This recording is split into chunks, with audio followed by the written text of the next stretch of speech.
ஆண்டவரும் இரட்சகருமாகிய இயேசு கிறிஸ்துவின் நாமத்தினாலே உங்கள் யாவருக்கும் வாழ்த்துதலை நான் தெரிவிக்கிறேன். ஆமேன். இந்த கால வேளை தேவனுடைய சமூகத்தில் நாம் இளைப்பாரி கொண்டு இருக்கிறோம். ஆமேன். அல்லேலூயா. இளைப்பாறுதல் என்கிற அந்த வார்த்தை ரொம்ப அற்புதமான வார்த்தை. அது என்னன்னா, நாம் இனி கிரியை நடப்பிக்காதபடி, எதற்கு? நம்முடைய இரட்சிப்பிற்காக அல்லது ஆசீர்வாதத்திற்காக அல்லது சுகத்திற்காக நாம் கிரியை நடப்பிக்காதபடி அவர் கிரியை முடித்து விட்டார். ஆமேன். அதுதான் ரொம்ப அற்புதமான விஷயம். நாம் ரட்சிக்கப்படும்படிக்காக நாம் அவர் கிரியை நடப்பிக்காமல் இருந்தார் அப்படின்னா நாம் கிரியை நடப்பிக்க வேண்டியதாக இருக்குது. என்னது அப்படின்னா, சட்டத்திட்டங்கள், நியமனங்கள், கோட்பாடுகள், 10 கட்டளை, பலிமுறைகள், இதெல்லாம் ஒரு கிரியை. இதெல்லாம் நிறைவேற்றி முடித்து அவர் எதிர்பார்க்கிற அந்த எதிர்பார்ப்பு இருந்தால் தான் நாம் என்ன செய்ய முடியும்? அந்த ரட்சிப்பை பெற முடியும். ஆனால் அது அப்படி இல்லை.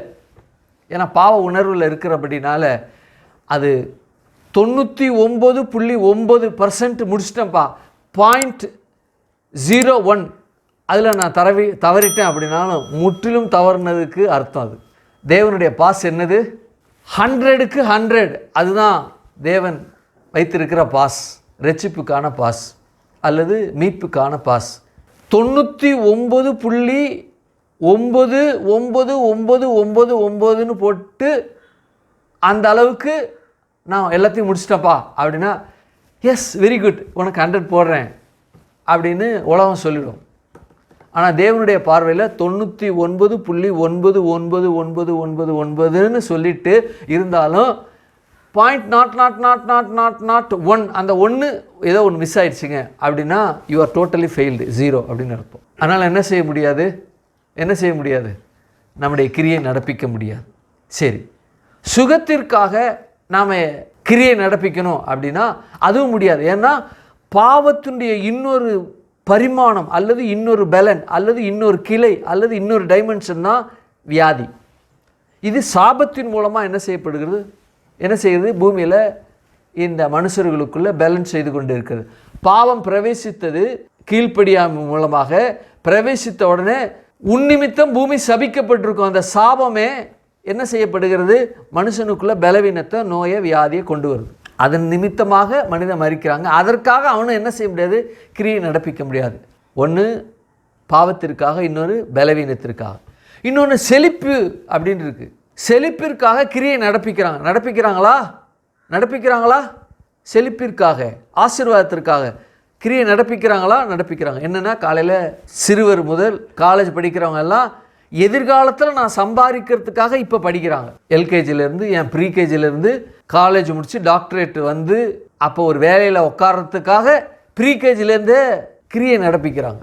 இது வேர்ல்டு சிஸ்டம். இது அதனால் நல்லா படித்தேன்னா நான் நல்லா சம்பாதிப்பேன். குறைவாக சம்பாதிச்சா அதுக்கேற்றபடி தான். படிக்கலன்னு அது இன்னும் கீழே நிலையில் தான். தொட்டுக்கோ, தொடச்சிக்கோ, பட்டுக்கோ, வலிச்சிக்கோ, நக்கிக்கோ அப்படிங்கிற மாதிரி தான் இருக்கும் படிக்காட்டினா. அப்போது செழிப்பிற்காகவும் கிரியை நடப்பிக்கணும். ஆனால் இந்த இளைப்பாறுதல் என்று சொல்லப்படுகிற வார்த்தை இருக்கு இல்லையா, அற்புதமான வார்த்தை. நீ எதையுமே செய்ய வேணாம், நான் எல்லாம் செய்கிறேன்ப்பா அப்படின்ட்டு அவர் செய்து முடித்து விட்டார். கரங்களை அதை பேசும்போதே எனக்கு மனசு அவ்வளோ சந்தோஷப்படுது, ஆனந்திக்குது. ஆமே. ரட்சிப்பிற்காக நான் செய்கிற அந்த என் கிரியை என்னது? வீண்.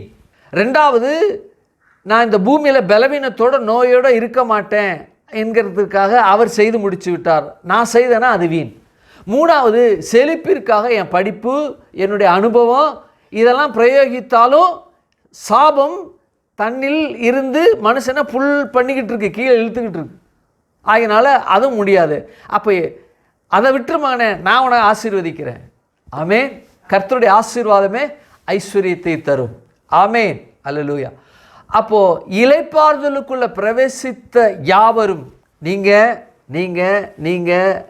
எல்லாரும் எப்படி இருக்கிறீங்கன்னா, ரட்சிப்பிற்காக நீங்கள் எதுவும் செய்ய தேவையில்லை, அவர் செய்துட்டார். நோயில் நான், பலவீனத்தில் நான் இருக்கிறேன், எனக்கு இதுலேருந்து விடுபடணும் அப்படின்னு டாக்டர்கிட்ட போவது தப்பு கிடையாது, மருந்து எடுத்துக்கிறது தப்பு கிடையாது. ஆனால் இதை காட்டிலும் தேவன் என்ன செய்திருக்கார்? இது எடுத்துக்கொள்ளாமலேயே வராமலேயே தேவன் நம்மை அப்படிப்பட்ட ஒரு அறிவு, அப்படிப்பட்ட ஒரு சிந்தை, அப்படிப்பட்ட ஒரு எண்ணம் நமக்குள்ளே இருக்கணும். நான் இந்த பூமியில் வியாதியோடு பலவீனத்தோடு இருக்க முடியாது, கூடாது என்ற நிலையில் தான் என்ன செய்யணும்?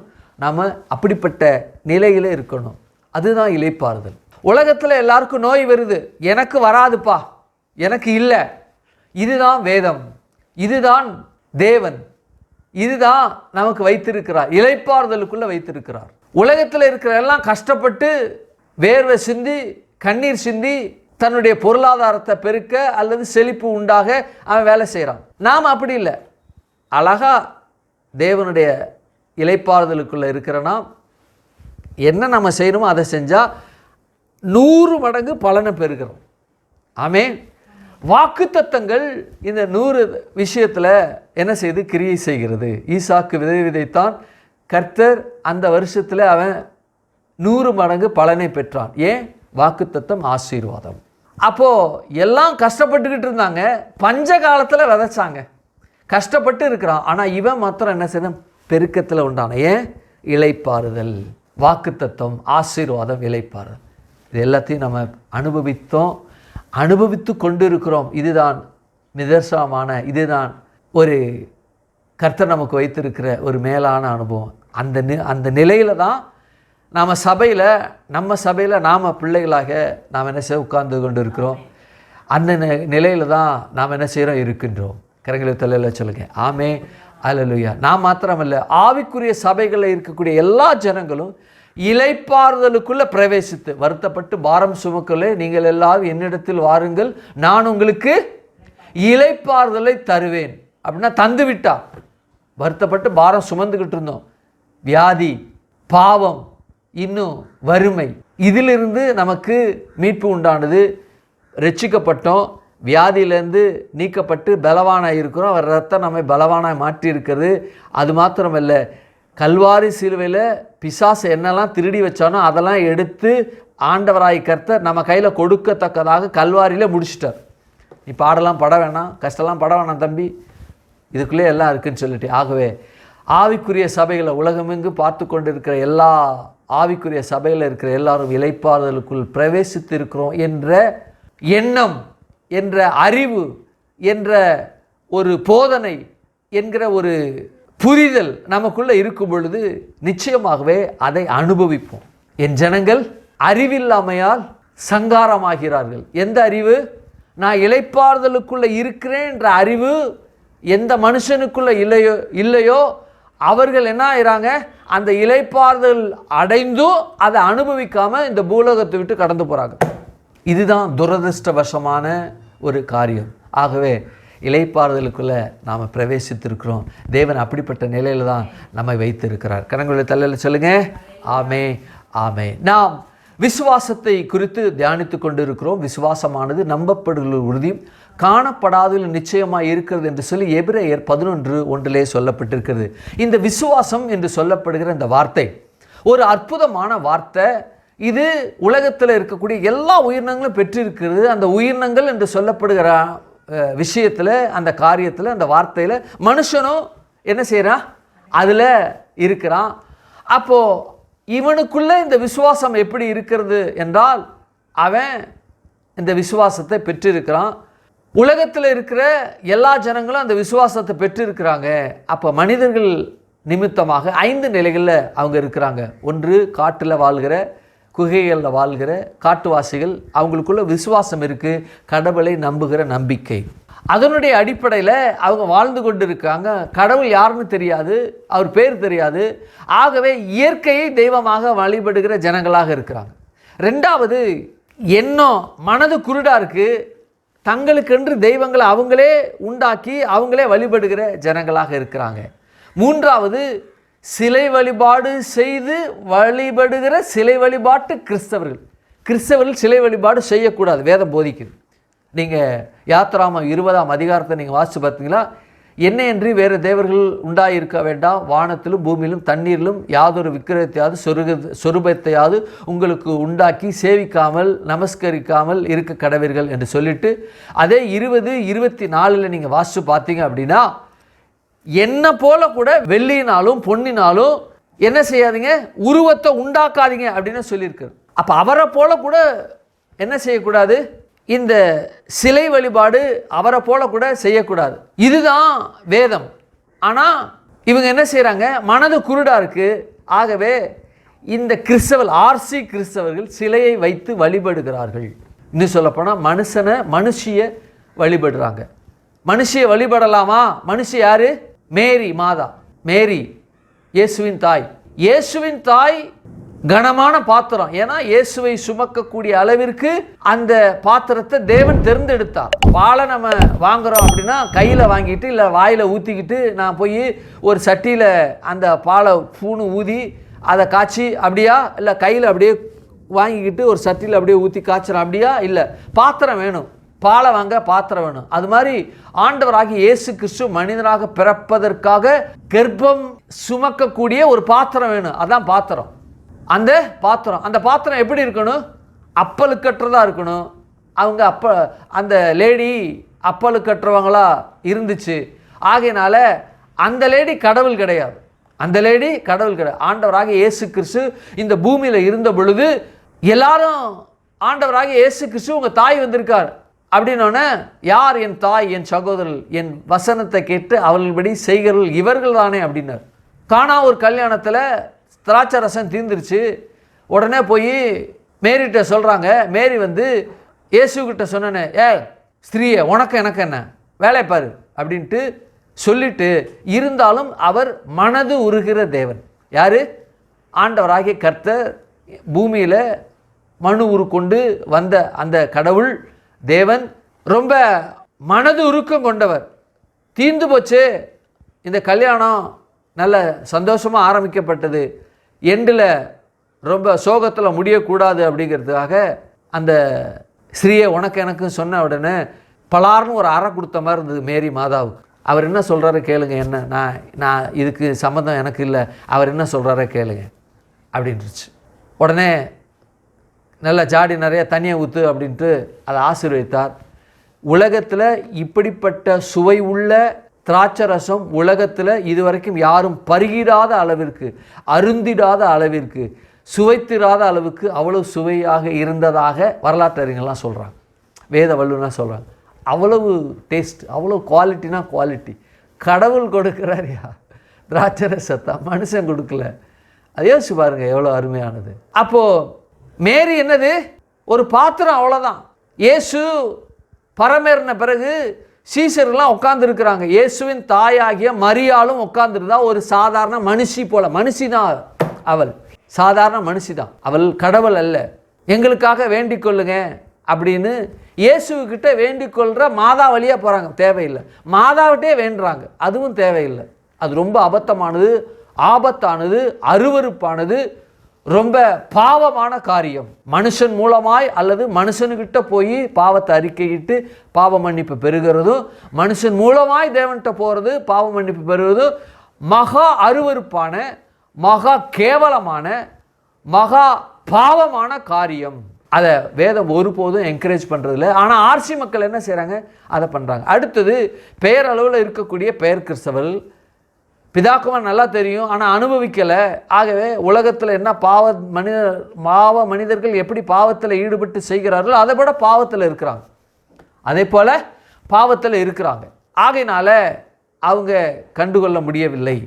அடுத்தது யூதர்கள், அதுக்கு அடுத்த இயேசுனுடைய இரத்தத்தினால் கழுவப்பட்ட நீங்கள் அவருடைய அன்பினால் தயவுனால் என்ன செய்கிறீங்க? இந்த பூமியில் வாழ்ந்து கொண்டு இருக்கிறீங்க.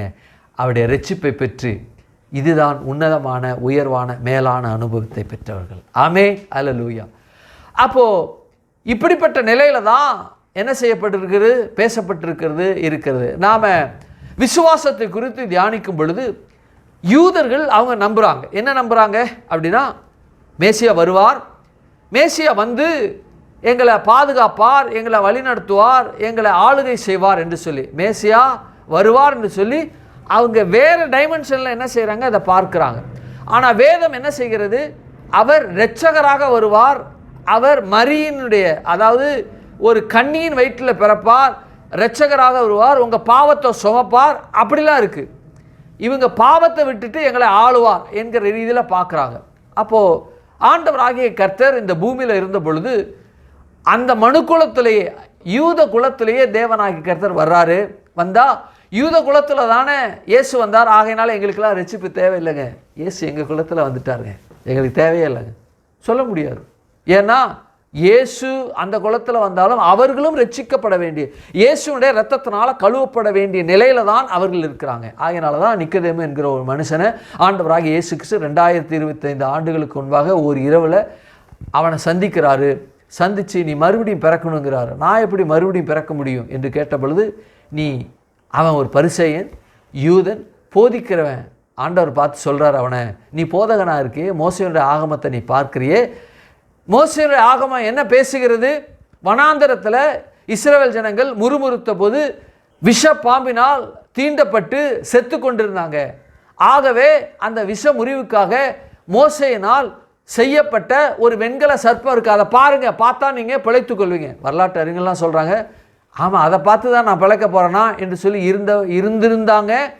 இருந்திருந்த சில பேர் அந்த மரணத்தை தழுவினாங்க, பார்த்தவர்கள் பிழைத்து கொண்டாங்க என்று சொல்லி அவங்க சொல்கிறாங்க. சரி, அப்போது பார்க்க சொல்லக்கூடிய அந்த நிலையில் பார்த்தவங்கெல்லாம் பிழைத்து கொண்டாங்க. அதுபோல் நீ என்னை பாரு அப்படின்னா, எப்படி பார்க்கணும்? நீ என்ன இப்படி பார்க்குறீல? அப்படி இல்லை. நான் கல்வாரி சிலுவையில் நான் என்ன செய்யப்பட்டிருப்பேன்? உனக்காக, உன் பிள்ளைக்காக, உன் சந்ததிக்காக, இனி வரப்போகிற உலகத்தில் இருக்க எல்லா மனிதருக்காகவும் நான் மரிக்க போகிறேன். என்ன எப்படி பார்க்கணும்? சட்டத்திட்டங்கள், நியமனங்கள், கோட்பாடுகள், 10 கட்டளைகள், பலிமுறைகள், பண்டிகைகள், ஆராதனைகள், இன்னும் மாத பிறப்புகள் எல்லாம் இயேசுடைய நற்செய்தியை தான் அறிவிக்குது. நாங்கள் இதெல்லாம் ரட்சிப்பதற்கு நாங்கள் பலனற்றவர்களாக இருக்கிறோம், இயேசுவை நோக்கி பாரு அப்படிங்குது. அப்போது இதெல்லாம் நான் செய்து பார்த்தேன், ஒன்றும் இல்லை, இயேசுவே இப்படி ரத்தத்தினால கழுவுங்க அப்படின்னு சொல்லி அந்த வழியில் என்னை பாரு என்று சொல்லி ஆண்டவராய் கர்த்தர் நிக்கதேமுக்கு பேசுகிறார். அப்போ பேசும்பொழுது தான் தேவன் தம்முடைய ஒரே பேரான குமாரனை விசுவாசிக்கிறவனோ அவன் கெட்டு போகாமல் நித்திய ஜீவனை அடையும்படிக்கு இயேசுவை தந்திரளி, அவரை தந்திரளி இவ்வளவாய் உலகத்தில் அன்பு கூர்ந்தார். யோவான் 3:16. அப்போது எல்லா வார்த்தையாக பார்த்தோம். அன்பு கூர்ந்தார் அப்படின்னா எப்போ அன்பு கூர்ந்தார்? உலக தோற்றத்துக்கு முன்பாக தேவன் அன்பு கூர்ந்தார். அப்போ அன்பு கூர்ந்தார் என்று சொல்லப்படுகிற அந்த வார்த்தையானது ஆதாம் ஏவாள் பாவம் செய்தாங்க, அன்பு கூர்ந்தார். அவருடைய பிள்ளைகள் அன்பு கூர்ந்தார், அவங்க பிள்ளைகளுக்குள்ள அது பயணித்தது பரிபூர்ண அன்பு, சந்ததிகளுக்குள்ள பயணித்தது. முதலாம் அழிவு உண்டானது தண்ணீரினால. ஒட்டுமொத்த உலகமும் இந்த பூமியும் தண்ணீரால் நிரப்பப்பட்டு எல்லா மனுஷனும் செத்துட்டான். முதல் அழிவில் தண்ணீரினால் அழிக்கப்பட்டது. அப்போது ஆண்டவராகிய கர்த்தர் உனக்கும் ஸ்ரீக்கும் உன்னுத்துக்கும் அவளுக்கும் பகை உண்டாக்குவேன் என்ற வார்த்தை பயணிக்கணும், அந்த வார்த்தை வரணும் இல்லையா? அதுக்காக ஆதாமுடைய வித்து தேவைப்படுச்சு. அதனால் நோவாவையும் நோவா பிள்ளைகளையும் என்ன செய்தார்? தேவன் பாதுகாத்தார். பேழையை உண்டு பண்ணி எல்லா பறவைகள், மிருகங்கள் அதோடு சேர்த்து இவங்க 8 பேரும் பேழையில் காக்கப்பட்டாங்க, ஷிப்பில் காக்கப்பட்டாங்க. அப்போ அவங்கெல்லாம் வந்தாங்க, அவங்களுக்குள்ள அதெல்லாம் நல்லா ஆழமாக நம்ம தியானித்தோம். அவங்களுக்குள்ள பரிபூர்ண அன்பு பயணித்தது, அவங்க குமாரர்களுக்குள்ளே பயணித்தது. சேமுடைய வம்சத்தில் தான் ஆபிரகாம் வந்தான். ஆபிரகாம் அவனுடைய குடும்பத்தில், ஈசாக்கு குடும்பத்தில், யாக்கோவ் குடும்பத்தில், யோசேப்பு குடும்பத்தில் பயணித்தது. இப்போது பரிபூர்ண அன்பு எங்கே பயணிக்கிறனா, இஸ்ரவேல் ஜனங்கள் ஒரு பெருக்கூட்டமாக இருக்கிறாங்க, அவங்களுக்குள்ளே இது பயணிக்கிறது. அப்போது எந்த நிலையில் இருக்கிறாங்கன்னா, எகிப்து தேசத்தில் அடிமையாக இருக்கிறாங்க. ஆலோட்டில் நிமித்தமாக அவங்க என்ன செய்கிறாங்க? அவங்க பூமியில் வாதிக்கப்பட்டிருக்கிறாங்க. பரிபூர்ண அன்பு வெளிப்படணும். அந்த பரிபூர்ண அன்பு என்கிற அந்த அனுபவமானது ஒரு பொருளாய் அல்லது ஒரு உருவம் வர வேண்டும் என்றால், பரிபூர்ண அன்புக்கு ஒரு உருவம் கொடுக்கப்பட வேண்டும் என்றால் அது இயேசு தான். அப்போது பரிபூர்ண அன்பு உருவம் கொடுக்கப்படுவதற்கு அல்லது பரிபூர்ண அன்பை அவங்க பெற்றுக்கொள்வதற்கு அல்லது அனுபவிற்கு இயேசு வந்தாகணும். அப்போ இயேசு வர வேண்டும் என்றால் அவங்க எகிப்து தேசத்தில் இருக்கும் பொழுது அந்த எகிப்து தேச அடிமைத்தனத்துக்குள்ளே இருந்து இயேசு வந்தால் அது சரிபட்டு வராது. அப்போது பரிபூர்ண அன்பு என்ன செய்தது? பயணித்தது.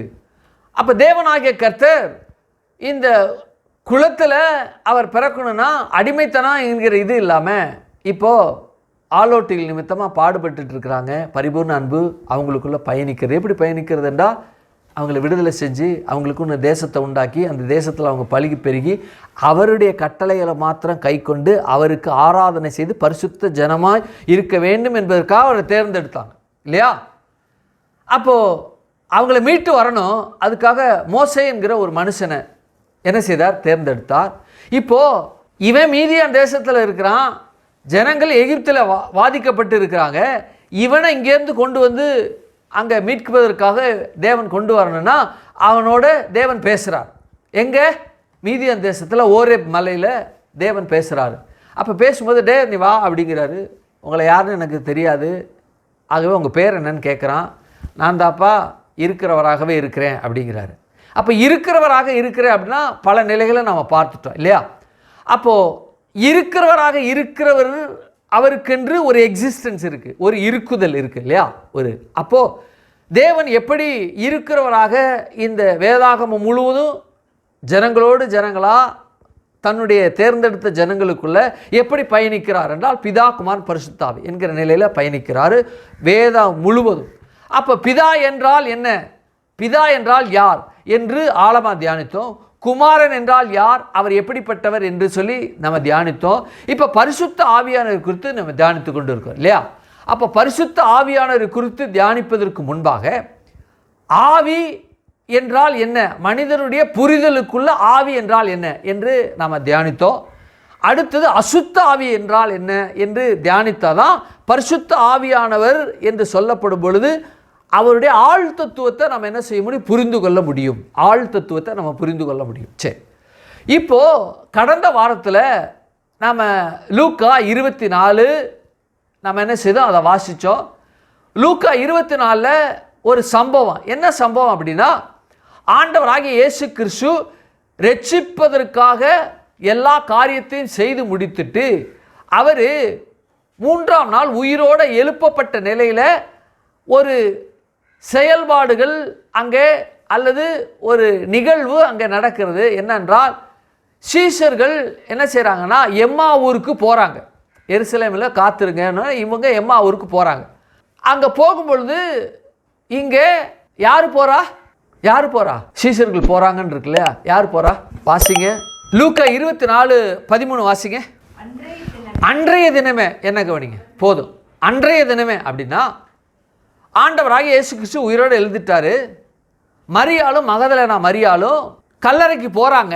போய் பார்த்தா இயேசுவை சுற்றப்பட்டு வைக்கப்பட்டிருந்த திரைச்சீலையான மன்னிக்கவும் அந்த பாடி சுற்ற வைக்கப்பட்ட அந்த சீலையானது எடுத்து மடித்து ஒரு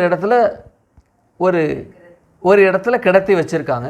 ஆனால் சரீரம் இல்லை அப்படின்னோடனே ஐயோ சரீரம் யாரோ எடுத்துகிட்டு போயிட்டாங்க அப்படின்னு 2 பேரும் தேடிட்டு இருக்காங்க. அப்போது 2 தேவதூதர்கள் தோன்றி நீங்கள் எதை தேடுறீங்க, யாரை தேடுகிறீங்க அப்படின்னு கேட்டோடனே நாங்கள் இயேசுவை தேடுகிறோம் அப்படின்னோடனே அந்த தூதர்கள் சொல்கிறாங்க, மரித்தோரிடத்தில் உயிரோடு வந்தவரை ஏன் நீங்கள் தேடுறீங்க, அவர் இங்கே இல்லை, இதோ பாருங்க அவர் உயிர் தெழுந்தா என்று தேவதூதர்கள் சொல்கிறாங்க. தேவதூதர்கள் சொல்கிற அந்த வார்த்தையை இவங்க கேட்டுட்டு வர்றாங்க. யார் கேட்டுட்டு வர்றா அப்படின்னா 24:10 வாசிங்களே, யார் யார் கேட்டுட்டு வர்றான்னு.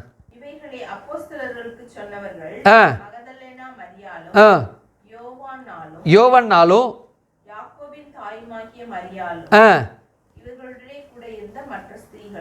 அப்போ பாருங்க நிறைய பேர் போயிருக்காங்க. 2 பேர் என்ன கவனிங்க, யார் போனா அப்படின்னு நமக்கு தெரியும்.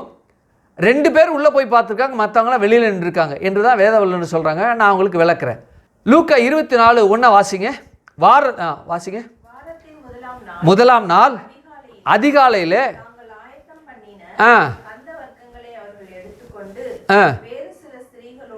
வேறு 2 ஸ்திரீகள் இல்லை, வேறு சில ஸ்திரீகளோடு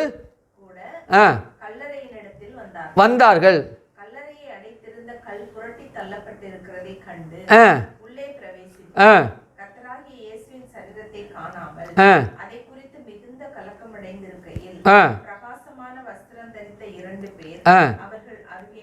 நின்றார்கள். அந்த 2 ஸ்திரீகள் அல்ல, அந்த ஸ்திரீகள்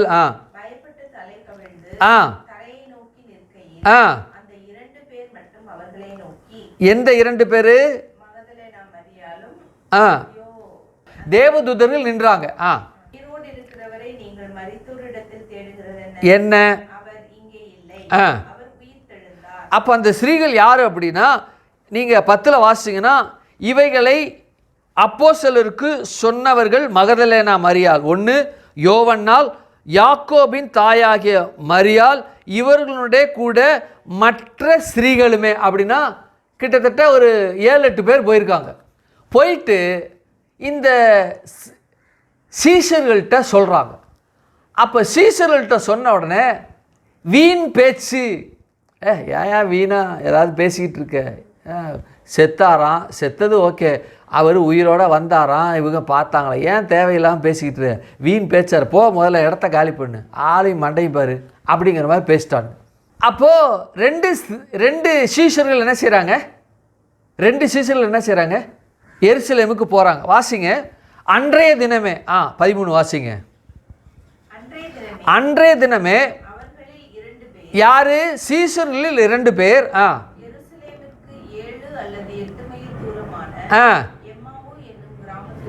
போனார்கள்.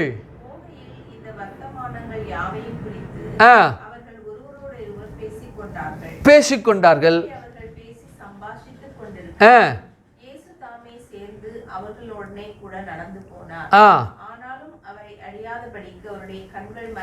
என்ன கவனிங்க, கண்கள் மறைக்கப்பட்டிருக்கு. யாரு போனா அப்படின்னா, ஒரு 2 பேர் போனதில் ஒருத்தனை பற்றி பேசப்பட்டிருக்கு. வாசிங்களேன், 18 வாசிங்களேன்.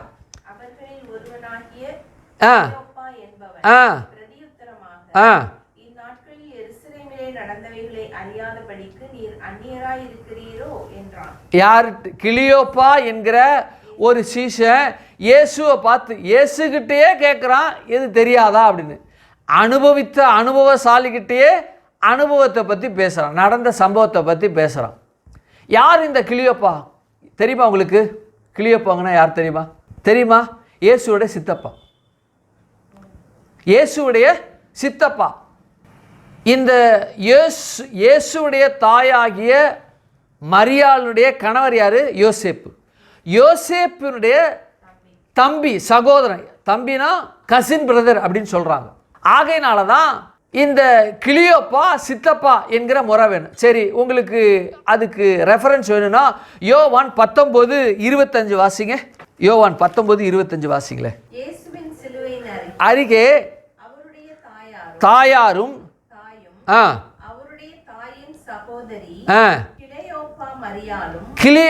கிளையோப்பா மரியாளும். போதும்.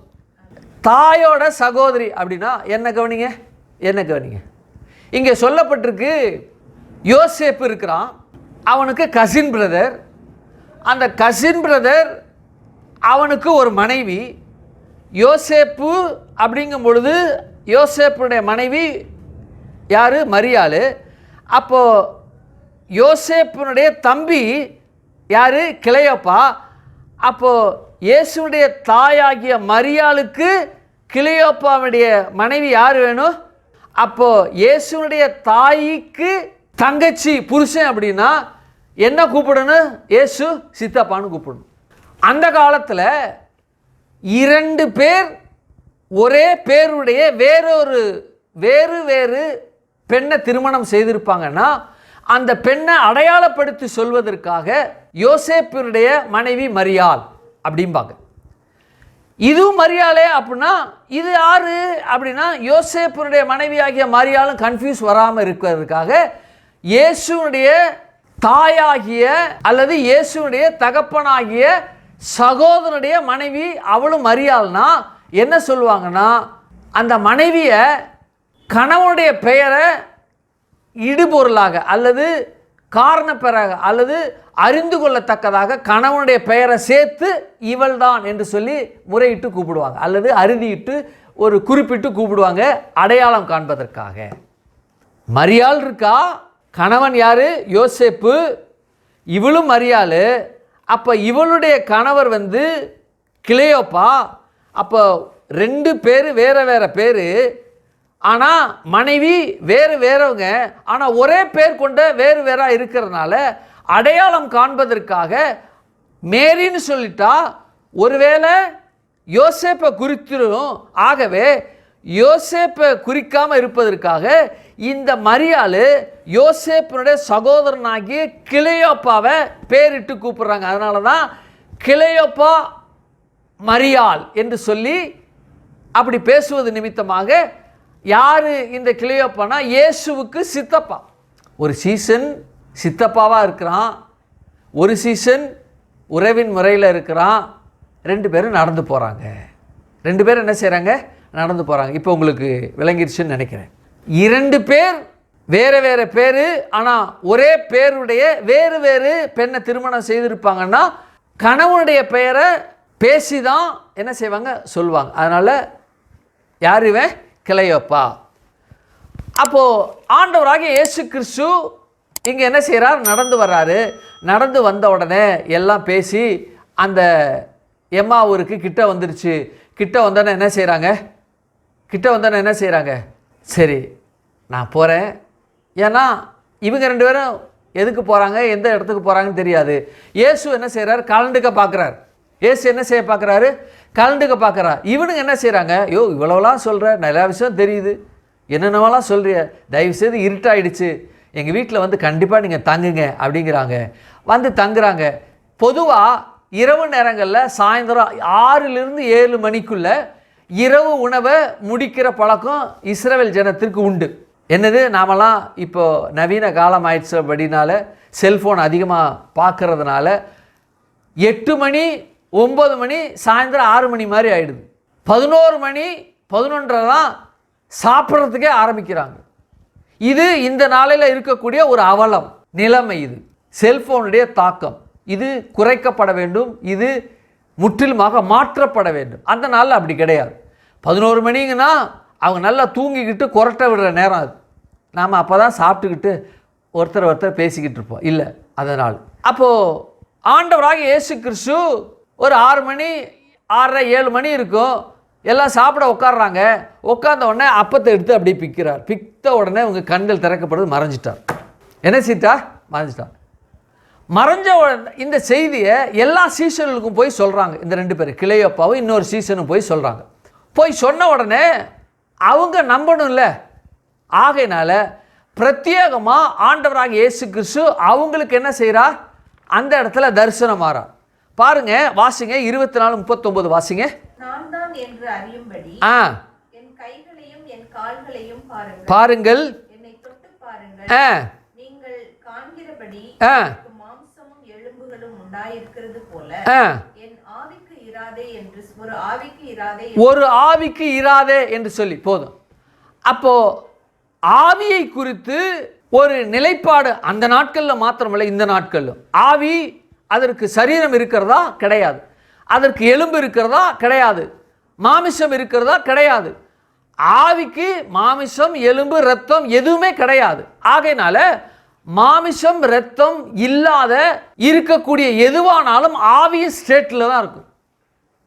ஆவியின் ஸ்டேட்டில் தான் இருக்கும். ஆனால் இவங்க என்னன்னா இங்கே 37 அவர்கள் கலங்கி பயந்து ஆவியை காண்கிறதாக நினைத்தார்கள். இயேசுவை பார்க்கும் பொழுது, ஏன்னா இவர் மரிச்சிட்டாரு, 3ஆம் நாள் உயிரோடு எழுந்துட்டாரு. 3ஆம் நாள் உயிரோடு எழுந்த அவர் முன்பாக நிற்கிறாரு. எல்லாம் பார்க்குறானுங்க, என்னன்னா ஆவிய இயேசு மரிச்சிட்டாரு, 3ஆம் நாள் உயிரோடு எழுந்துட்டாரு, உயிரோடு எழுந்தவர் ஆவியாக வந்து நிற்கிறாரு உயிரோட என்ற ஒரு பார்வையும், ஆவி என்கிற நிலையில் பயத்தில் நிற்கிறாங்க. ஏற்கனவே நம்ம பார்த்தோம் இல்லையா, ஆவி என்ன செய்யும்? அசுத்த ஆவி பயப்பட பண்ணும். அந்த பயத்தின் மூலமாக எந்த மனுஷனுக்குள்ளே புகணுமோ அந்த மனுஷனுக்குள்ளே புகுந்து பயத்து நிமித்தமாக பயப்படுகிற மனிதனுக்குள்ளே புகுந்து அந்த மனிதனுக்குள்ளேருந்து கிரியை நடப்பிக்கும். எந்த மனுஷன் பயப்படலையோ அந்த மனுஷனுக்குள்ளே அந்த ஆவி போவதற்கு முடியாது, போக முடியாது. இதை என்ன செய்தோம்? பார்த்தோம் இல்லையா. இப்போது ஆண்டவர் சொல்கிறாரு, ஆவியை காண்கிறத போல காண்கிறதுனால என் கையில் எலும்பு இருக்குது பாருங்க, சதை இருக்குது பாருங்க, என் கையை தொட்டு பாருங்க, இப்படி தொட்டு பார்க்குற நீங்கள் ஆவிக்கு இராதே அப்படிங்கிறார். இன்னொரு விஷயம் சொல்லப்பட்டிருக்கு, இது ரொம்ப அற்புதமான விஷயம். தொடர்ந்து வாசிங்க, 40 வாசிங்க. தம்முடைய கைகளையும் கால்களையும் அவருக்கு காண்பித்தார். ஆனாலும் சந்தோஷத்தினால் அவர்கள் இன்னும் விசுவாசியாமல் படுகையில் புசிக்கிறதற்கு ஏதாகிலும் இங்கே உண்டா என்ன கவனிங்க, ரொம்ப அற்புதமான ஒரு தேவன் இல்லையா அவர். மனுஷனுக்கு எப்படி நினைக்கிறான், என்னென்னலாம் காரியங்கள் அவங்க யோசிச்சிருக்காங்க, அவங்க சிந்தைக்குள்ளே என்னெல்லாம் இருக்கிறது என்று தேவனுக்கு நல்லா தெரியும். ஆகையினால என் கையை பாரு அப்படிங்கிறாரு, பார்க்குறானுங்க, தொட்டு பாருங்கிறாரு, என் காலை பாருங்கிறாரு. ஆவிக்கு கை கால் இருக்கிறதா அப்படிங்கிற ஒரு கேள்விக்குறி வரும்பொழுது ஒரு சில பேர் இருக்கிறதாக கண்டிருக்காங்க, அல்லது இல்லாதது போல கண்டிருக்கிறாங்க. கைக்கு கீழே விரல்கள் இல்லை, காலுக்கு கீழே கால் பாதங்கள் இல்லை, விரல்கள் இல்லை என்கிறதாக பார்த்துருக்குறாங்க. இதுதான் புரிதல். ரெண்டு புரிதல் உள்ளவங்களுக்கு. ஒருத்தங்க கை இருக்குன்றாங்க, ஒருத்தங்க கால் இருக்குங்கிறாங்க. இது புரிதல் இல்லையா? ஏன்னா ஆவின் ஸ்டேட்டு இல்லை அப்படிங்கிறது தான். அப்போ ஆவின் ஸ்டேட்டில் எனக்கு கை இருக்கு பாரு, கால் இருக்கு பாரு அப்படின்னோடனே இந்த கையுடைய அல்லது கை மாதிரி இருக்கக்கூடிய இந்த ஆவி என்ன செய்யணும்னா ஒருபோதும் சாப்பிடாது. என்ன கவனிங்க, ஒருபோதும் சாப்பிடாது. ஏன் சாப்பிடாது அப்படின்னா மாமிசத்திற்கு தான் ஆப்படைட் உண்டாகும், பசி உண்டாகும். ஏன்னா மாமிசம் வேலை செய்வதற்கு, இந்த உலகத்தினுடைய எனர்ஜியை பெறுவதற்கு அவங்க பழமோ அல்லது ஏதாவது சாப்பாடோ அல்லது ஏதோ ஒரு மாமிசமோ ஏதோ அந்த சரீர வளர்ச்சிக்கு அல்லது சரீர வேலைக்காக அது உண்டு அந்த சரீரத்துக்கு பலனை அந்த சரீரம் பெறுவதற்கு சாப்பிடணுங்க. ஆவி சரீரம் இல்லைன்னா அந்த ஆவி சாப்பிட முடியாது, சாப்பிட தேவை இல்லை. எவ்வளவு அற்புதமான ஒரு விஷயம் பாருங்க. ஆவி சாப்பிடணும் அப்படின்னா அதுக்கு சரீரம் இருக்கு, எலும்பு இருக்கு அப்படின்னு அர்த்தம். சரீரம் எலும்பு என்ற விஷயத்தை என்ன கவனிங்க, சரீரம் எலும்பு என்கிற இந்த விஷயம் இருக்கு இல்லையா? இந்த சரீரம் எலும்பு என்று சொல்லப்படுகிற இந்த விஷயம், சரீரம் இருந்துச்சுன்னா அந்த சரீரம் நிற்கணும். எலும்பு என்னன்னா சரீரத்தை நிறுத்துகிறது. இப்போ நான் இருக்கிறேன் அப்படின்னா தலை இருக்கு, தலையில் என்ன இருக்கு, எலும்பு இருக்கு. என் கை இருக்கு, கையில் என்ன இருக்கு, எலும்பு இருக்கு. என் மார்பு இருக்கு, வயிறு இருக்கு, இடுப்பு இருக்கு, கால் இருக்கு, தொடை இருக்கு, அதுலலாம் என்ன இருக்கு, எலும்பு இருக்கு. எலும்பு ஒரு மனிதனுக்கு உருவத்தை கொடுக்கிறது. அது மாத்திரமல்ல அந்த சரீரத்தை நிறுத்துகிறது. ஆவி என்ன செய்யாது, நிறுத்தாது. ஆவி என்ன செய்யாது, நிறுத்தாது. அப்போ சரீரம் இருக்குன்னா அந்த சரீரத்தை நிறுத்துவதற்கு எலும்பு தேவை. எலும்பு என்ன செய்கிறதுனா சரீரத்திற்கு உண்டான இரத்தங்களை இந்த சரீரத்தில் இருக்கக்கூடிய அந்த எலும்பு ப்ரொடியூஸ் பண்ணுது, ரத்தத்தை ப்ரொடியூஸ் பண்ணுது. எலும்பு ரத்தத்தை ப்ரொடியூஸ் பண்ணுது. ரத்தம் சரீரத்துக்கு தேவையான உணர்வை பசியின் மூலமாக அந்த மனிதன் சாப்பிடுகிற அந்த சாப்பாட்டில் எனர்ஜியை அந்த ஆற்றலை அந்த சக்தியை ரத்தம் என்ன செய்கிறது, சரீரத்தில் இருக்கக்கூடிய எல்லா அவயங்களுக்கும் எல்லா தசைகளுக்கும் அது கடத்துது. ஆவி கடத்துமா, கடத்தாது. ஆவிக்கு சரீரம் இருக்குமானால் அதுக்கு எலும்பு இருக்கும், அது சாப்பிடணும். ஆவிக்கு எலும்பு கிடையாது, சரீரம் இல்லைன்னா அது சாப்பிட முடியாதுங்க. அது சாப்பிடவே முடியாது. ஆவிக்கு எலும்பும் சதையும் இல்லை என்றால் அதற்கு சாப்பிட முடியாது, அது சாப்பிடக்கூடாது, சாப்பிட முடியாது. இவர் சொல்றாரு உங்கள்கிட்ட என்ன இருக்கு கொடுங்க நான் சாப்பிட்றேன். ஏன்னா நான் சரீரத்தில் இருக்கிற இந்த சரீரத்தை நிறுத்துவதற்கு எனக்குள்ள எலும்பு இருக்கு அப்படிங்கிறார். எந்த மனுஷன் சரீரத்தில் இருக்கிறானோ அவன் பசி உண்டாகும். ஆவியில பசி அவனுக்கு உண்டாகாது. ஆவியின் நிலையில இருக்கிறவனுக்கு பசி உண்டாகாது. ஆவியின் நிலையில இருக்கிறவனுக்கு பசி உண்டாகாது. ஆண்டவர் சொல்றாரு கொண்டு வா, சாப்பாடு கொண்டு வாங்குறார். இவனுங்க போய் என்ன செய்யறாங்கன்னா, வாசிங்க 42 வாசிங்க.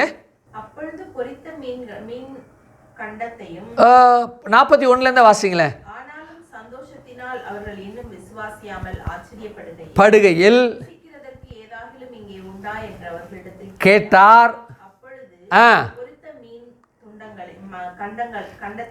அப்பொழுது பொரித்த மீன் கண்டத்தையும் கொடுத்தார்கள். அவைகளை இயேசு வாங்கி, நல்லா கவனிச்சிங்க, அவர்களுக்கு முன்பாக புசித்து.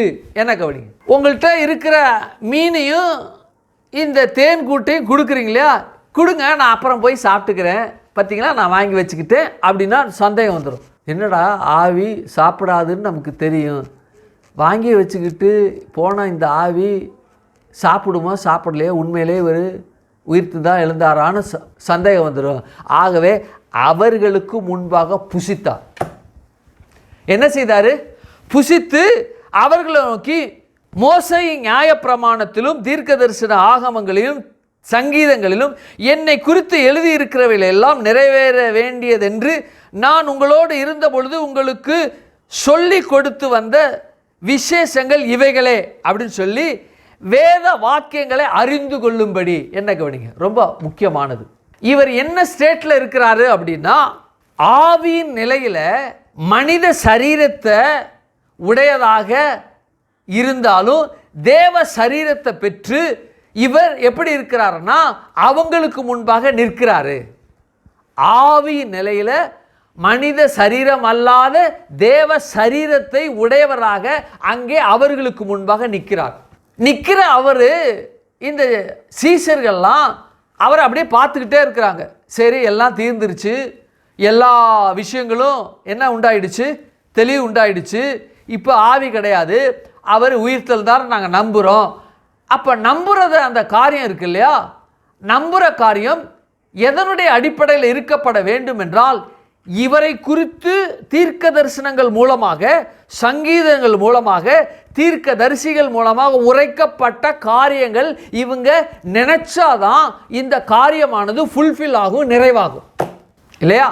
ஒரு தவறான காரியம் அல்லது ஒரு சந்தோஷமான காரியம் நடக்குது அப்படின்னா, இந்த தவறான காரியம் அல்லது இந்த சந்தோஷமான காரியம் அதை குறித்து ஏற்கனவே பேசப்பட்டு இருக்குமானால், அந்த பேசப்பட்டு இருக்கிற அந்த காரியம் அந்த நேரத்தில் இதெல்லாம் நடக்கும்னு, ஆமாம், ஒரு 10 வருஷத்துக்கு முன்னாடி ஒரு போதகர் என்கிட்ட சொன்னார், இப்போ ஞாபகம் வந்துருச்சுங்க. அப்போ என்ன ஆகும், பேசப்பட்ட வார்த்தை, அங்கே நிகழ்ந்த நிகழ்வு, இதை ஒப்பிட்டு பார்க்கும்போது இது உண்மை என்று என்ன செய்ய முடியும், ஒரு நிலைக்கு அல்லது ஒரு காரியத்தை சொல்லி ஊர்ஜிதப்படுத்தி கரெக்டுங்க அப்படின்னு தனக்குள்ளே இருக்கிற சந்தேகம் இதன் மூலமாக போக்கப்படும். இயேசு உயிரோட வந்துட்டாரு, ஆவி நிலையில் இருந்தாங்க, பயந்தாங்க. ஆவி நிலையில் இருக்கிறவங்களுக்கு தன் ஆவி இல்லை என்பதை, சரீரத்தையும் எலும்பையும் குறித்து பேசினார். அப்போ சரீரத்தில் எலும்பை குறித்து பேசினது மாத்திரம் இல்லாமல், ஆவி சாப்பிடவே சாப்பிடாது, தண்ணி குடிக்காது, ஆகவே சாப்பிட்றதுக்கு மீனை சாப்பிட்டாரு, தண்ணிக்கு பதிலாக தேனை என்ன செய்தார், குடித்தார், கண்டங்களை துண்டங்களை என்ன செய்கிறார், அவர் சாப்பிட்டாரா, சாப்பிட்டுட்டு இன்னும் இவங்க சரி உயிர்த்தல் தான் அப்படின்னு அரை மனசா மாத்திரம் இல்லை, அவங்க ஒரு வேற நிலையில் இருக்காங்க. ஆமாம் நம்புகிறேங்க சொல்லிட்டு நம்பிக்கையில் இருப்பாங்க. ஆனால் வேத வாக்கியங்களும் சங்கீதங்களை பற்றி அவர் பேசினாதான் இது 100% உண்மையான ஒரு சம்பவம் என்று அவங்க நம்ப முடியும். அது மாத்திரமல்ல, இதை குறித்து மற்றவர்களுக்கும் சொல்ல முடியும்.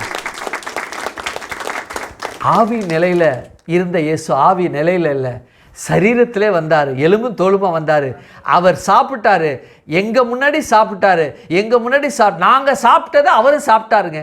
சாப்பிட்டது மாத்திரமல்ல, இப்போ அவர் ஆவியில் சரீரமாகவே இருக்கிறார். ஆவி நிலையில் சரீரத்தின் தோற்றத்தில், சரீர தோற்றத்தில் ஆவி நிலையில், ஆவி நிலையில் சரீர தோற்றத்தில் ஆவி நிலையில் அவர் இருக்கிறாரு.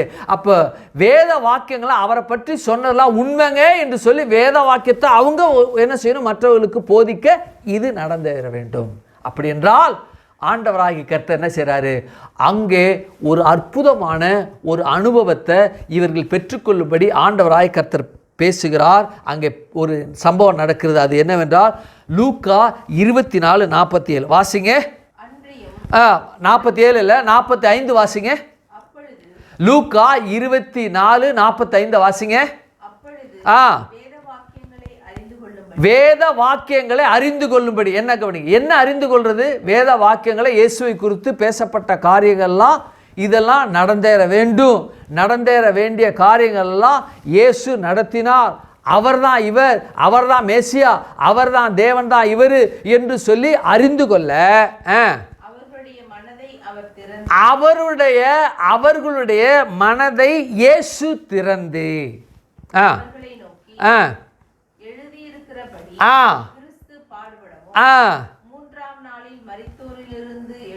எழுந்திருக்கும் வேண்டியதாய் இருந்தது என்ற காரியத்தை, வேத வசனத்தை பார்க்கத்தக்கதாக மனதின் கண்கள் திறக்கப்படணும். இயேசுவை குறித்து சொல்றோம். இயேசுவை குறித்து சொன்ன அந்த வார்த்தையானது தேவன் அவர்களுடைய மனது கதவை திறக்கணும். அதற்கு மனதின் கதவை திறக்கிறதுக்கு அவன் விட்டு கொடுக்கணும். 2 விஷயம் இருக்கு. சுவிசேஷத்தை சொல்லும் பொழுது அந்த சுவிசேஷத்திற்கு அவன் இடம் கொடுக்கணும். இயேசு கதவை, மனதின் கதவை திறக்கிறதுக்கு. இவருடைய பார்ட்டு சுவிசேஷத்திற்கு இடம் கொடுக்கணும். இடம் கொடுக்கிற அவன் இயேசுவுக்கு இடம் கொடுக்கிறான், மறைமுகமாக கதவை திறக்க தெரியல. சில இயேசுவை பற்றி ஒருத்தங்க சொல்கிறாங்க, போங்க ஒரு வேலை கழுது இல்லை, அங்கேருந்து வந்துடுவானுங்க பைபிளை தூக்கிக்கிட்டு வெள்ளையும் சொல்லையுமா, போங்க ஆளையும் மூஞ்சி போகையா அப்படின்னா இவன் என்ன செய்கிறான்? மனதின் கதவை அடைச்சி வைக்கிறான். இயேசுவை குறித்து சொல்லும் பொழுது சொல்லுங்க நான் கேட்குறேன், அப்படிங்களா, ரொம்ப சந்தோஷங்க, ரொம்ப சந்தோஷங்க அப்படின்னு சொல்கிற அந்த விஷயமே கர்த்தர் என்ன செய்வார்? இவன் நின்று கேட்குறான், சுவிசேஷத்திற்கு அல்லது ரட்சிக்கப்படுவதற்கு இவன் தூரமானவன் அல்ல என்று சொல்லி மனதின் கதவை அப்படியே திறப்பார். ஒருவேளை அவன் கேட்டு போயிடலாம், கேட்டு போனோன்னா அவர் அன்னைக்கு அது மாதிரி சொன்னார்ல என்று எவன் கேட்டானோ அந்த கேட்ட அந்த வார்த்தையை ஒரு ஃப்ராக்ஷன் ஆஃப் செகண்ட் அசை போடுகிறான் அப்படின்னோட கதவு திறந்துருங்க. இதுதான் அற்புதமான ஒரு செயல். தேவன் ஒரு மனதின் கதவை திறப்பதற்கு அந்த மனுஷன் தன்னை முழுவதுமாக அந்த செய்திக்கு அல்லது அந்த சுவிசேஷத்திற்கு, அந்த சுவிசேஷ வார்த்தைக்கு செவி கொடுக்க வேண்டும். ரொம்ப அற்புதமானது. இவங்க செவி கொடுத்தாங்க. யாரு? சீஷர்களாம். பார்த்தாங்க, ஆவி மாதிரி இருந்தது, சரீரம் எலும்பு இருக்குன்னு சொல்றார். ஆமாம், எலும்பு சரீரம் இருக்கு, ஆனால் ஆவி நிலையில் இருக்கிறாரு. இவர் சாப்பிடணுமே, கொடுங்க, ஏதாவது இருக்கா கொடுங்க சாப்பிட்றேன். மீனும் தேனு இது அடையும் கொண்டாந்து கொடுத்தாங்க, சாப்பிட்டார். எஸ், இப்போ ஊர்ஜிதம் ஆயிடுச்சு, இயேசு தான் உயிர்த்தெழுந்தார். அப்போ இயேசு உயிர்த்தெழுந்தார் என்ற காரியமானது இன்னும் நிறைவடை, இவங்க மனதளவில் நிறைவடைய வேண்டும் என்றால் பேசப்பட்ட சுவிசேஷங்கள், பேசப்பட்ட தீர்க்கதரிசிகள், பேசப்பட்ட ஆகமங்கள், பேசப்பட்ட தீர்க்க தரிசன அந்த வார்த்தைகள் இவங்க இப்படிலாம் இருக்கு, இது நிறைவேறப்பட வேண்டியது என்று சொல்லி இயேசு பேசினது நினைவுக்கு வந்தாதான் ஃபுல்ஃபில் ஆகும். எஸ், இப்போ நான் நம்புகிறேங்க. கடைசி வரையிலும் இவங்க நம்பி மனதின் கதவை திறந்த உடனே ஆதாம் முதற்கொண்டு மல்கியா வரைக்கும் பேசப்பட்ட அனைத்து தீர்க்க தரிசனங்களும், சங்கீதங்களில் தீர்க்கதரிசிகள் பேசப்பட்ட எல்லா வார்த்தைகளும் மட மட மட மடன்னு கண்கள் திறந்த, மனது திறந்த உடனே அந்த தீர்க்க தரிசன வார்த்தைகள்லாம் இவரை பற்றி பேசுனது உள்ளே போய் ஃபில் ஆகுது. என்னது? உள்ளே போய் ஃபில் ஆகுது. அது வரைக்கும் மனது இயேசுவை குறித்து தீர்க்க தரிசன ஆகமங்கள் சொல்லப்பட்ட அந்த வார்த்தைகள் மனது திறக்கப்படாமல் ஒரு வெற்றிடமாக இருக்குது. இயேசு கண்களை திறந்த உடனே, மனதை திறந்த உடனே தீர்க்க தரிசன ஆகமங்கள் ஆதாம் முதற்கொண்டு மல்கியா வரைக்கும் பேசப்பட்டதை அவங்க நினைவு கூர்ந்து இயேசுவால் உரைக்கப்பட்டதையும் தன்னை குறித்து பேசப்பட்ட அந்த காரியத்தையும் எல்லாம் மடமட மடமட மடமடன்னு ஒரு காட்டாற்று வெள்ளம் போல அந்த மனதுக்குள்ளே என்ன செய்து போய் உட்காந்து ஃபில் ஆகிடுது. அப்படியே ஃபுல்லாகி அப்படியே நிற்கிது. எஸ், இப்போ நாங்கள் நம்புகிறோம் என்று சொல்லி நம்புகிறாங்க. இந்த நம்புகிற அந்த நம்பிக்கை தான் இந்த சீஷர்களை அல்லது இந்த அப்போஸ்தலர்களை வெட்டுவதற்காக அல்லது உயிரை எடுப்பதற்காக முன் வந்தாலும் அவங்க முன் வந்து என்ன செய்தாங்க? தங்களை ஒப்பு கொடுத்தாங்க. இயேசு உயிரோட எழுந்து வந்துட்டாரு, பயந்துக்கிட்டு தான் இருந்தானுங்க, வீட்டுக்குள்ளே இருந்தானுங்க, வேற வேற இடத்துல இருந்தாங்க.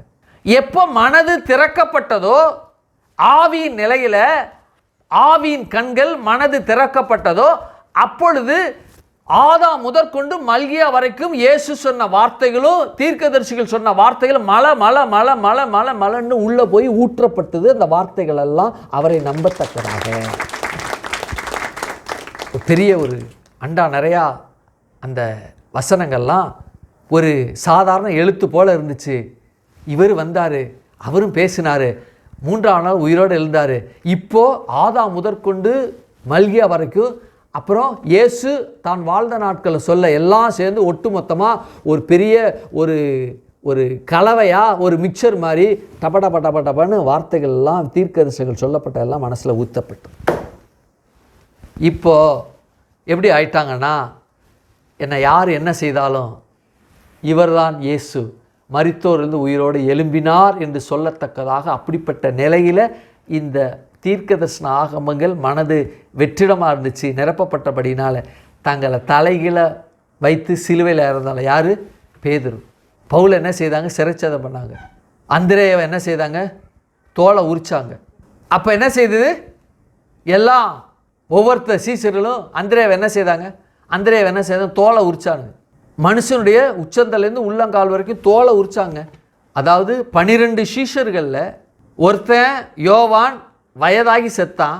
அப்போ 11 சீஷர்களும் இந்த யார் மத்தியாஸ் முதற்கொண்டு என்ன செய்தாங்க? சீஷர்கள் எல்லாம் மரித்தாங்க. 11 சீஷர்கள் மரிக்கிற அந்த மரித்தல ரொம்ப வேதனையோட துடிதுடிச்சு செத்தது யாருன்னா அந்திரேயா மாத்திரம். ஏன்?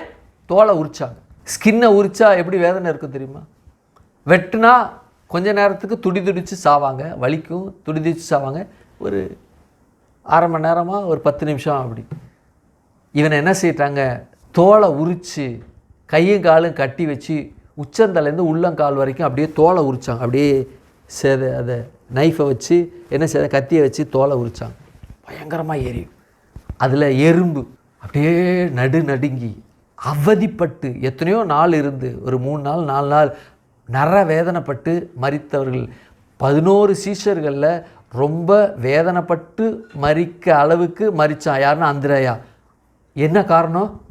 மனது திறக்கப்பட்டு தீர்க்க தரிசனங்கள் உரைக்கப்பட்டது, ஃபில்லாச்சு. இயேசு சொன்ன வார்த்தையில் அவனுக்குள்ளே ஃபில்லானதுனால என்னை என்ன வேணாலும் செஞ்சுக்கையா, எங்கள் அப்பாவோட எனக்காக பாவத்தை சுமந்தார்ல, இது கூட நான் செய்யலைன்னா என்ன? ஏன்? மனது திறக்கப்பட்டு வார்த்தைகள். மிஷினரிகள்லாம் இருக்கிறாங்க. போன கவர்மெண்ட்டில் காஞ்சிபுரம் பக்கம் செங்கல்பட்டு பக்கம் ஸ்டீஃபன் அப்படிங்கிற ஒரு போதகரை அடித்து அல்லது ஏதோ கொன்றுட்டு அவர் சர்ச்சிலேயே சின்ன ஒரு 50 பேர் உட்காரக்கூட ஒரு கூடாரம் உள்ள ஒரு இது ஃபேனில் அவர் தூக்கு போட்டு செத்த மாதிரி காமிச்சிட்டாங்க. யாராவது சாவாங்களா அப்படி? அவர் கடன் பிரச்சனைனால சர்ச்சில் தூக்கு போட்டு இந்த பாஸ்டர் ஸ்டீஃபன் இறந்துட்டார் அப்படியா? இல்லை. துன்மார்க்கல் துரோகிகள் என்ன செய்தாங்க? அவரை அடித்து அல்லது கொலை செய்து தூக்கிலிட்டு போயிட்டு கேஸ் அப்படியே மூடிட்டாங்க. இதற்கு காரணம் என்ன? ரட்சிக்கப்பட்ட பொழுது அவருடைய மனதின் கண்கள் திறக்கப்பட்டு இவர்தான் மேசியா என்று காணப்பட்டபடியினால இவர் எல்லாவற்றையும் சகித்து கொண்டார். கிரஹாம் ஸ்டெயின் தெரியும் இல்லையா? ஒடிசாவில் என்ன செய்கிறாங்க? அவரையும் உயிரோட 2 பிள்ளைகளையும் உயிரோட என்ன செய்கிறாங்க? ஜீப்பில் வச்சு கொளுத்திட்டாங்க. மனைவி சொன்னாங்க, அவங்கள விடாதீங்க, தூக்கு தண்டனை கொடுங்க, அவங்கள சுட்டு கொல்லுங்க. என் கணவனையும் பிள்ளைகளையும் துடிதிரிச்சு கொன்னாங்க இல்லையா, அவங்கள தூக்கிலிட்டு கொல்லுங்க, சுட்டு கொல்லுங்க அப்படி சொன்னாங்களா? இல்லை. மன்னிச்சிருங்க, நான் அவங்கள மனதார மன்னிக்கிறேன், தயவு செய்து அவங்கள ஒன்றும் செய்யாத விட்டுடுங்க. இந்த அளவுக்கு பேசத்தக்க அளவுக்கு அவங்க வாயிலிருந்து வார்த்தை வருமானால், ஏற்கனவே மனதின் கண்கள் திறக்கப்பட்டு தீர்க்கதரிசன ஆகமங்கள் உரைக்கப்பட்ட இந்த மேசியாவை பற்றி பேசப்பட்ட அந்த வார்த்தை தான் இவர்களை மன்னிக்கத்தக்கதாக வார்த்தை வந்துச்சு. என் கணவர் செத்தாலும் பரவாயில்ல, அல்லது என்னையே மாய்த்தாலும் பரவாயில்ல என்ற நிலைக்கு அவர்கள் நிற்கிறார்கள் என்றால் எவ்வளவு ஊர்ஜிதமாக உயிர்த்தெழுதலின் அந்த விஷயத்தை சாட்சியாக அவங்க சுமந்து கொண்டு இருப்பாங்க. அதுதான் ரொம்ப அற்புதமான விஷயம். இப்போ தேவன் எப்படி இருக்கிறார்னா, இந்த பூமியில் அற்புதமான நிலையில், அதிசயமான நிலையில், சரீரத்தோட எலும்போட பசி எடுக்கக்கூடிய நிலையில் அவர் உயிர்த்து எழுந்து இருக்கிறார் என்ற செய்தியை இந்த பூமி அறிய வேண்டும். சீஷர்கள் மாத்திரமல்ல, இதை படிக்கிற நாமும் அறிந்து கொள்ள வேண்டும் என்பதற்காக தேவனாகிய கர்த்தர் இப்படிப்பட்ட ஸ்டேட்டில் வந்து அவர்களுக்கு காட்சி கொடுத்தார். இதை எழுதப்பட்டிருக்குன்னா நாமும் அதை விசுவாசிக்க வேண்டுகிற நேரத்தில் இருக்கும். நான் அதை 100க்கு பல லட்சம் பல லட்சம் பல லட்சம் பல லட்சம் பல கோடி பல கோடி பல கோடி % நான் நம்புகிறேன். நான் ஏன்னா நான் பாவத்தில் இருந்தேன் அப்படின்னா என் நிலைமை எப்படி என்று எனக்கு தெரியும். என் பாவத்தில் நான் மரித்தேன்னா எங்கே போவேன் அப்படின்னு தெரியும். ஏற்கனவே எப்போ நான் மரித்திருக்க வேண்டும். ஆனால் தேவனாகிய கர்த்தர் அதற்கு முன்பாக என்னை மீட்டுக்கொண்டார். என் மரணத்திற்கு முன்பாக என்னை மீட்டுக்கொண்டார். எனக்கு தெரியும் நல்லா இயேசுனா யார், ரட்சிப்புனா என்ன, உயிர்த்தெழுதெல்லாம் என்ன என்று எனக்கு தெரியும். இதை போல சீஷர்களுக்கு நல்லா தெரிஞ்சதுனால தான் தன்னை மறிக்க கொடுக்கவும் அவங்க துணிந்து இந்த வார்த்தைகளை அவங்களுக்குள்ள மனது திறக்கப்பட்ட நிலையில் இயேசுவை பற்றி, உயிர்த்தெழுதலை பற்றி, ரட்சிப்பை குறித்து தெரிஞ்சதுனால தான் என்னென்னலாம் ஆனாலும் பரவாயில்ல, என்ன ஒன்று செய்ய முடியாது. சரீரத்தை நான் என்னை அழிக்க முடியும், என் ஆத்துமா என்ன செய்ய முடியாது? ஒருவராலும் இந்த ஆத்துமாவை அழிக்க முடியவில்லை. வேதத்தில் சொல்லப்பட்டிருக்கு, ஆத்துமாவை அழிக்க வல்லவராகிய இருக்கிற பிதாவுக்கு, தேவனுக்கு பயப்படுங்கள் அப்படின்னு இருக்கு. ஆமே.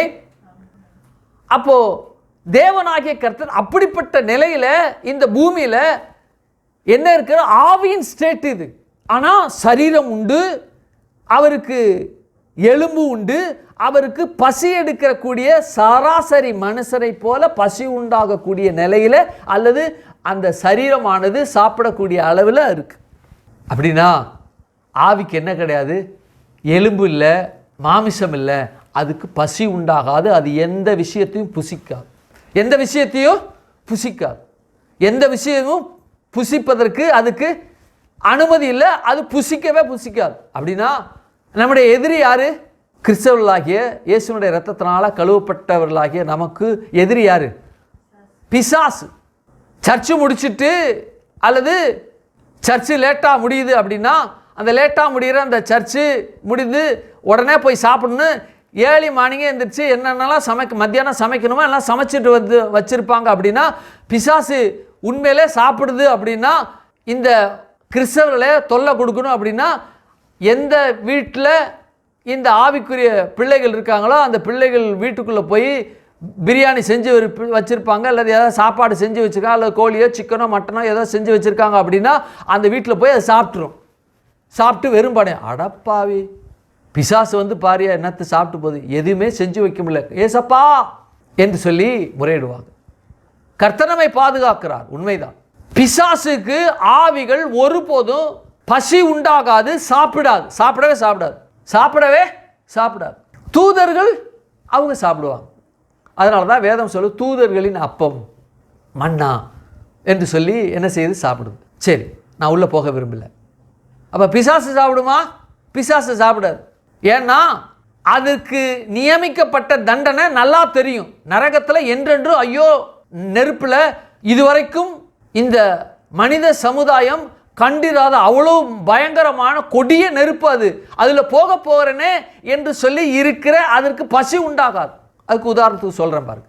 ஒரு மனுஷன் தவறு செஞ்சிட்டான், ஏதோ பயங்கரமான ஒரு காரியம் செஞ்சால் ஒரு 10-20 பேரை கொன்னுட்டான். அப்படின்னா அவனுக்கு தூக்கில் இடுறாங்க. அப்படின்னா நீதிபதி அவனுக்கு தூக்கு தண்டனை நியமிச்சிட்டாங்க. உச்ச நீதிமன்றம் போகிறான், தூக்கு தண்டனை உறுதி செய்து கருணை மனு போடுறான் ஜனாதிபதி கிட்ட. அந்த கருணை மனுவை நிராகரிச்சிடுறாங்க. ஒரு நாள் தூக்கு போட தேதியை நியமிப்பாங்க, அல்லது நாளைக்கு காலையில் 9 மணிக்கு தூக்கு போடப்படும் அப்படின்னு அவனுக்கு அறிவிக்கப்படும் இல்லையா? ஒரு வாரம் தூங்க மாட்டானாங்க. இன்னும் சொல்லப்போனால் அதற்கு முந்தின நாள் தூக்கமே வராதா, உட்காந்துட்டு பைத்தியம் மாதிரி ஐயோ அப்படி இதுக்கப்புறம் இந்த சரீரம் இருக்காதா, இந்த சரீரத்தில் நான் பார்க்க மாட்டேனா, இந்த சரீரத்தில் நான் பூமியில் உலாவ மாட்டேனா, நடக்க மாட்டேனா, பேச மாட்டேனா, இவர்கிட்ட கூட பேச மாட்டேனா, இந்த கைதிக்கிட்ட கூட பேசமா, என் பிள்ளைகளை பார்க்க மாட்டேனா, என் மனைவியை பார்க்க மாட்டேனா, எங்கள் அண்ணன்லாம் இருக்கிறானே பார்க்க மாட்டேனா, எங்கள் அம்மாலாம் இருக்கிறாங்க அப்பாலாம் இருக்கிறாங்களே பார்க்க, என்னோட உறவினர்கள் இருக்காங்களே பார்க்க மாட்டேனா, அவளோட பேச மாட்டேனா, அல்லது நான் என்னை போயிடுவாங்களே, என்ன செய்வாங்க என்று சொல்லி தூக்கமே மாட்டான். அவனுக்கு எதை கொடுத்தாலும் சாப்பிடவே மாட்டான். அவன் எதை கேட்டாலும் கொடுங்கன்னு சொல்லுவாங்க. எதை கேட்டாலும் சாப்பிட்றதுக்கு எதை கேட்டாலும் கொடுங்க. அவன் உச்சிதமான ஒரு பொருள் கேட்குறான், தங்க பஸ்பம் எனக்கு கொடுங்க நான் சாப்பிடணும் அப்படின்னு சொல்லி அவன் கேட்டால் கொடுப்பாங்க. ஒருவேளை அவன் கேட்காட்டினாலும் அந்த சாப்பாடை அவனுக்கு முன்பாக வைத்து, இந்தா தம்பி, இது உலகத்திலே யாரும் சாப்பிடாது, நீ சாப்பிடும்படி உனக்கு நான் கொண்டு வந்து கொடுத்துருக்கேன், உலகத்தில் இதுவரைக்கும் எந்த இதுவுமே சாப்பிட முடியாத ஒரு விஷயம், இதை கொடுக்குறேன் சாப்பிடு அப்படின்னா அவனு அந்த பசிக்காது, முதல்ல சாப்பிட முடியாது அவனால். இது எவ்வளவு உண்மையோ அதை காட்டிலும் உண்மை, பிசாசுக்கு பசியே இல்லை. ஏன்னா அவ்வளவு உலகம் இதுவரையும் கண்டிராத கொடிய நெருப்புக்குள்ள இதுவரையும், அதாவது அந்த நெருப்பை பற்றி சொல்லும் பொழுது சூரியனை காட்டிலும் மிக வெப்பம் அப்படிங்கிறாங்க. அவ்வளோ வெப்பம் இருக்குமா? அந்த வெப்பத்துக்குள்ளே இந்த பிசாசும் பிசாசோடு சேர்ந்த அவனுடைய ஃபாலோவர்ஸ் பின்பற்றின இந்த மனிதர்களுடைய ஆவியும் அங்கே போய் இருக்க போகிறது என்பதுதான் கொடியதான விஷயம். அதை நினச்சி இந்த பிசாசு அவனால் சாப்பிட முடியாது அப்படின்னு சொல்கிறாங்க. இப்போ தேவன் சாப்பிட்டாரு அப்படின்னா அவர் இந்த பூமியில் என்னை போல தான் இருக்கிறாரு ஆவின் ஸ்டேட்டில், ஆனால் என் சரீரம் இல்லை, அது தேவ சரீரமாக இருக்கிறது என்று சொல்லி அறிந்து கொள்ள. அப்போது அப்படிப்பட்ட ஸ்டேட்டில் தான் ஆவியின் நிலையில் அவர் இருக்கிறாரு, பரிசுத்த நிலையில். அப்போ பரிசுத்த தேவனை அல்லது பரிசுத்த ஆவியானவரை எப்படி ஸ்டேட்டில் இந்த பூமியில் நமக்குள்ளே வாசம் பண்ணுகிறார், எப்படி இருக்கிறார் என்பதை நான் உங்களுக்கு சொல்லும்போது இன்னும் கண்கள் திறக்கப்படும். இன்னும் அவருடைய ஸ்டேட்டை நாம் அறிந்து கொள்ளும் பொழுது அவ்வளோ ஆச்சரியங்கள், அவ்வளோ அதிசயங்கள் அதுக்குள்ளே பொதியப்பட்டு இருக்கிறது. அதெல்லாம் எனக்கு அப்படியே புல்லரிக்குது. பாருங்கள், இந்த தேவனை நாம் அறிந்தோம் என்றால் உண்மையிலே என்ன செய்ய முடியும்? நன்றாக அவருக்குள்ளே பயணிக்க முடியும், அவருக்குள்ள அனுபவங்களை பெற்றுக்கொள்ள முடியும். கண்களை மூடுவோம் இந்த காலவேளை. ஹல்லேலூயா. நேசிக்கின்ற எங்கள் பரலோக பிதாவே, குமாரனாகிய நாமத்தில் நம்முடைய சமூகத்தில் வருகிற கர்த்தாவே, இந்த காலவேளை ஆண்டவரே, இந்த பூமியில் நீங்கள் ஒவ்வொரு நாளும் ஒவ்வொரு நிமிஷமும் உங்கள் பிள்ளைகளோடு நீங்கள் தொடர்பு கொள்கிறீங்க. கண்கள் திறக்கப்பட்ட நிலையில் தொடர்பு கொள்ளுகிறதும், கண்கள் திறக்கப்படாத நிலையில் தொடர்பு கொள்ளுகிற அந்த காரியமும் மனுஷர்களுக்குள்ள எல்லா மனுஷர்களுக்கும் நிகழ்ந்து கொண்டு இருக்கிறது. கர்த்தாவே, இந்த நாளில் நான் எல்லா ஜனங்களும் அறிந்து கொள்ள மனதின் கண்கள் திறக்கத்தக்கதாக இதை பார்த்து கொண்டு இருக்கிற உலகத்தில் இருக்கக்கூடிய எல்லா நிலையில் உள்ள மனிதர்களும் எல்லா தேசத்தாரும் திறக்கப்பட்ட மனது திறக்கப்பட்ட நிலையில உம்முடைய வார்த்தைகளை அறிந்து கொள்ளத்தக்கதாக கண்கள் திறக்கப்படுவதாக என நான் அறிக்கை செய்கிறேன், தீர்மானிக்கிறேன், கட்டளை இடுகிறேன். அவர்களை ஏற்றுக்கொண்டு என் தேவன் இப்படிப்பட்ட காரியங்களை எனக்கு செய்தார், கண்கள் திறக்கப்பட்ட இந்த அனுபவமே உலகத்தில் இருக்கக்கூடிய அனுபவத்திலும் மிக மேலான உயர்வான உன்னதமான ஒப்பற்ற அனுபவம் என்று அவர்கள் உணர்ந்து அனுபவிக்க உதவி செய்தமைக்கு அவருக்கு நன்றி. எங்க சபையிலும் வந்த ஜனங்கள் அப்படிப்பட்ட நிலையில நீங்க வைத்திருக்கிறபடினால புதிதாக வந்த மனுஷர்களை நீங்க ஆண்டவரை அப்படிப்பட்ட நிலையில கொண்டு போய் வைத்ததற்கு அவருக்கு நன்றி செலுத்துகிறோம். மருத்துவமனைகள்ல ஆண்டவரே, இந்த வியாதியோடு பலவீனத்தோடு இருக்கிற ஜனங்களை ஆண்டவரே உம்முடைய வசனத்தின் மூலமாக அவர்களை தொட்டு இருதயத்தை திறந்து அவர்கள் ஏற்றுக்கொண்டு என்னை சுகமாக்கியது என் இயேசுதான் என்று அவர்கள் அறிந்து உம்மை பின்பற்ற உம்மை தொழுதுகொள்ள கண்கள் திறக்கப்படுவதாக, சரீரம் வியாதியிலிருந்து விடுதலை செய்யப்பட்டு திறக்கப்படுவதாக, சரீரம் ஆரோக்கியத்துக்குள்ள திறக்கப்படுவதாக கரத்தில் ஒப்பு கொடுக்கிறோம். ஆசீர்வதிங்க, பலப்படுத்தும், காத்துக்கொள்ளுங்க. நன்மை நாளை முடிச்சுட்டுங்க. இயேசுவின் நாமத்தில் ஜெபிக்கிறோம் ஜீவனுள்ள நல்ல பிதாவே, ஆமே ஆமே. ஒரு பாடலை பாடும்பொழுது ஆண்டவருக்கென்று நாம் காணிக்கை செலுத்தும். வலைதளங்களில் யூடியூப்பில் பார்த்து கொண்டு இருக்கிற ஜனங்கள் திரையில் தெரிகிற இந்த பேங்க் அந்த வங்கியினுடைய கணக்குலையும் ஜிபே மூலமாகவும் இந்த காணிக்கை செலுத்தி ஆண்டவருடைய நாமத்தை மகிமைப்படுத்தும்படி அல்லது ஆண்டவருடைய நாமத்தை இந்த காணிக்கை ஆராதனை மூலமாக அவருக்கு செலுத்த உங்களை நான் அன்போடு அழைக்கிறேன். கர்த்தர் உங்களை ஆசீர்வதிப்பாராக. ஆமே ஆமே.